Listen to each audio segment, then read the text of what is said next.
दोस्तों, इजराइल और दुनिया में मौजूद ज़्यादातर मुस्लिम देशों की दुश्मनी से भला आज के दौर में कौन वाकिफ नहीं है। कोई इंसान ऐसा नहीं है जो नहीं जानता हो कि इजराइल और कई मुस्लिम देशों की बहुत तगड़ी और बहुत खतरनाक दुश्मनी भी है, जिनमें से टॉप ऑफ द लिस्ट है फिलिस्तीन और इजराइल का कॉन्फ्लिक्ट, यानी उनकी ऐसी दुश्मनी जो जग जाहिर है और तमाम दुनिया में सबको मालूम है। हम में से हर इंसान ये बात बड़ी अच्छी तरीके से जानता है और मानता है कि आज भी दुनिया के ज्यादातर जो मुस्लिम देश हैं, उन सभी का ये मानना है कि इजराइल कोई देश है ही नहीं, बल्कि वो तो एक ऐसी आबादी है कि जिसको गैर कानूनी तरीकों से, इल्लीगल तरीके से अरब और फिलिस्तीन की जमीन पर बसाया गया है। और दोस्तों, यही वजह है कि जब से इजराइल देश जो है वो वजूद में आया है, जब से इजराइल देश के बारे में सबको मालूम पड़ा है, तब से लेकर आज तक लगातार वक्त वक्त पर इजराइल की बहुत सारे मुस्लिम देशों से जंगें भी होती रही हैं। वैसे तो दोस्तों, यहाँ पर कुछ मुस्लिम देश जो हैं वो ऐसे भी हैं कि जिनके साथ वक्त वक्त पर वक्तन वक्ता इजराइल के रिश्ते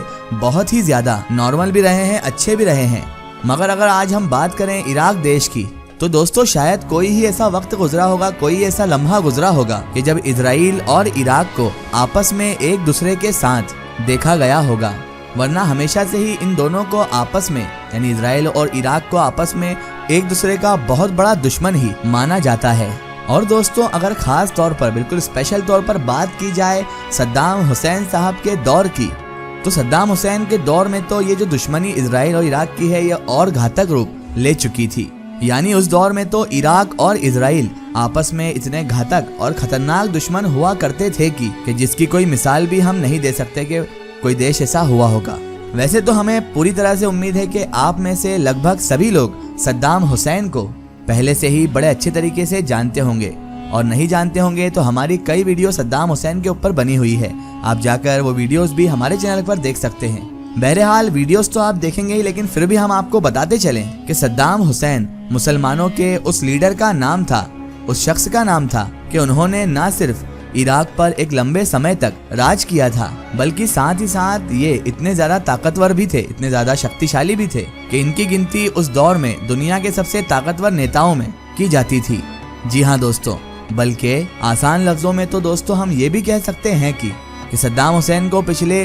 40-50 साल के इतिहास में दुनिया का सबसे ताकतवर मुस्लिम नेता भी माना जाता है, और यही समझा भी जाता है, क्योंकि सद्दाम हुसैन के अलावा पिछले 40-50 साल में हमारी दुनिया में कोई भी ऐसा मुस्लिम नेता, कोई भी ऐसा मुस्लिम लीडर नजर ही नहीं आता है कि जो सद्दाम हुसैन जैसा ताकतवर, दिमागधारी और इतना ज्यादा पॉपुलर हो। मगर दोस्तों, अब अगर हम बात करें सद्दाम हुसैन और इजराइल के रिश्तों के बारे में, तो आपको हम दोस्तों यहाँ पर बताते चलें कि सद्दाम हुसैन जैसा नेता इजराइल के खिलाफ तो इतना ज्यादा सख्त मिजाज रखा करता था कि एक बार तो इंटरव्यू में सद्दाम हुसैन ने ये भी कह डाला था कि वो जो एटम बम तैयार कर रहे हैं, जो परमाणु बम वो बना रहे हैं, वो अपने देश के लिए बना ही नहीं रहे हैं, बल्कि ये तो एटम बम जो बन रहा है, ये इजराइल की नींदें उड़ाने के लिए बनाया जा रहा है। इतना ही नहीं, इस तरह की सब चीजें सद्दाम हुसैन वक्त वक्त पर अपने इंटरव्यूज में इजराइल के खिलाफ बोलते रहते थे। यही वजह थी कि इजराइल भी वक्तन वक्ता हर वक्त पर सद्दाम हुसैन को मुंह से जवाब देता रहता था, ऐसे जवाब जिसको सद्दाम हुसैन सुनकर और गुस्से में आ जाया करते थे। एक बार इजराइल के डिफेंस मिनिस्टर ने अपने एक इंटरव्यू में सद्दाम हुसैन के बारे में ये भी कह डाला था कि सद्दाम हुसैन एक ऐसा इंसान है जो कि दिमागी संतुलन खो चुका है, दिमागी तौर पर पूरी तरह पागल इंसान है, जिस पागल इंसान को ना तो अपनी फिक्र है और ना ही अपनी कौम की फिक्र है, अपनी कंट्री की फिक्र है, वो एक पागल इंसान है। यानी दोस्तों, अब आप लोग तो इनकी जबानी जंग जो चल रही है, इनकी जो एक दूसरे के ऊपर इल्जाम या फिर कड़वी बातें बोली जा रही है, इस बात से ही आप लोग अच्छी तरह से अंदाजा लगा सकते हैं कि आखिर सद्दाम हुसैन और इजराइल के बीच किस तरह की खतरनाक दुश्मनी हुआ करती थी। इतना ही नहीं दोस्तों, सद्दाम हुसैन और इजराइल से जुड़ी एक बहुत ही मशहूर कहानी आज भी जमाने में बहुत ज्यादा मशहूर है, लोगों की जुबान पर, कई लोगों की जुबान पर आज भी वो कहानी मिलती है, और इस कहानी से जुड़ी वीडियोस भी सोशल मीडिया पर बहुत ज्यादा वायरल होती रहती हैं। कई बार तो वो वीडियोस देखने में भी आती हैं। अब आपके दिमाग में उस वाक़े के मुतालिक सवाल आ रहा होगा, तो हम वो वाक़या, वो कहानी भी सुना ही देते हैं। हुआ यूं था दोस्तों कि एक बार सद्दाम हुसैन की लाइव कॉन्फ्रेंस चल रही थी, तो अचानक से उस कॉन्फ्रेंस में ही एक रोती हुई औरत सद्दाम हुसैन के सामने आई सद्दाम हुसैन के सामने खड़े होकर उसने बहुत ज्यादा सख्त अंदाज में सद्दाम हुसैन से कहा कि मेरी बेटी को इजरायली फौजियों ने रेप का निशाना बनाते हुए उसको कत्ल भी कर दिया है, यानी रेप करने के बाद उसका कत्ल कर दिया है। और तुम हो जो हमारे लीडर होने के बावजूद यहाँ पर आराम से अपनी जिंदगी गुजार रहे हो।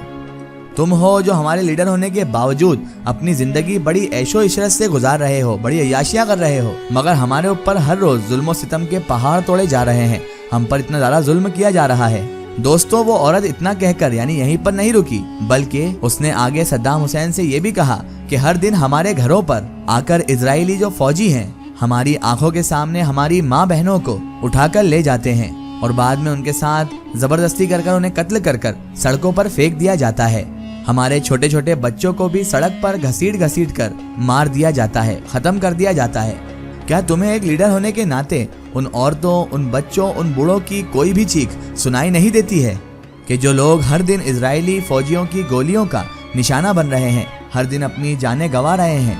क्या तुम ये सोचते हो कि तुमसे इन बच्चे, बूढ़े और औरतों पर होने वाले जुल्मों सितम का हिसाब किताब नहीं लिया जाएगा?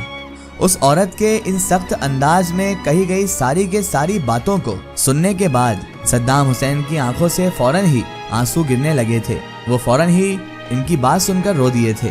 और सद्दाम हुसैन लाइव कॉन्फ्रेंस में ही लंबे लंबे आंसुओं से रोने लगे थे। आपको बताते चलें कि इस कॉन्फ्रेंस के नाम से यानी इस कॉन्फ्रेंस के नाम की तरफ मंसूब करते हुए सोशल मीडिया पर बहुत सारी वीडियोस भी अपलोडेड हैं कि जिनमें सद्दाम हुसैन को लाइव कॉन्फ्रेंस में रोते हुए दिखाया गया है और बाकायदा उस औरत को भी दिखाया गया है कि जो सख्त अंदाज में सद्दाम हुसैन को डांट कर उससे सवाल कर रही है। माना जाता है कि लाइव कॉन्फ्रेंस में होने वाले इस बड़े हादसे के फौरन ही बाद रात में ही सद्दाम हुसैन ने अपनी आर्मी के बड़े बड़े ऑफिसर्स जो हुआ करते थे उनकी मीटिंग बुला ली थी, जिस मीटिंग में फौरन ही सद्दाम हुसैन ने यह ऑर्डर भी जारी कर दिया था कि इजराइल की राजधानी यानी कि तल अवीव के ऊपर फौरन ही हमला कर दिया जाए। और सद्दाम हुसैन के इस ऑर्डर के बाद ही, इस मीटिंग के बाद ही फौरन ही इराकी एयरफोर्स की तरफ से इजराइल की राजधानी पर एक के बाद एक सलंग लगातार 40 से 42 मिसाइल जो थे वो दागे गए थे, जिसकी वजह से इजराइल को बहुत ज्यादा हैवी नुकसान भी झेलना पड़ा था। आपकी नॉलेज के लिए हम दोस्तों आपको बताते चलें कि सद्दाम हुसैन की इस लाइव कॉन्फ्रेंस वाली कहानी को उसी हमले से जोड़कर देखा जाता है कि जो हमला इराक की तरफ से इजराइल पर 1991 में किया गया था। और ये हमला उस वक्त किया गया था कि जब फर्स्ट गल्फ वॉर चल रही थी और यकीनन बिना किसी वार्निंग से अचानक से इराक की तरफ से किया गया ये हमला वो हमला था कि जिसने पूरी दुनिया को हिलाकर रख दिया था। फिलहाल दोस्तों आज की हमारी वीडियो में बस इतना ही। अगर ये वीडियो आपको पसंद आई है तो इसे ज़्यादा से ज़्यादा शेयर कीजिए और इसे अपने दोस्त, अपने रिश्तेदारों तक जरूर पहुंचाएं। इसी तरह की इन्फॉर्मेटिव हिस्टोरिकल वीडियो के लिए हमारे चैनल को सब्सक्राइब कीजिए और पास में दिए गए घंटी के आइकन को जरूर दबाएं ताकि हमारे आने वाली हर नई वीडियो की नोटिफिकेशन आप तक पहुंचती रहे।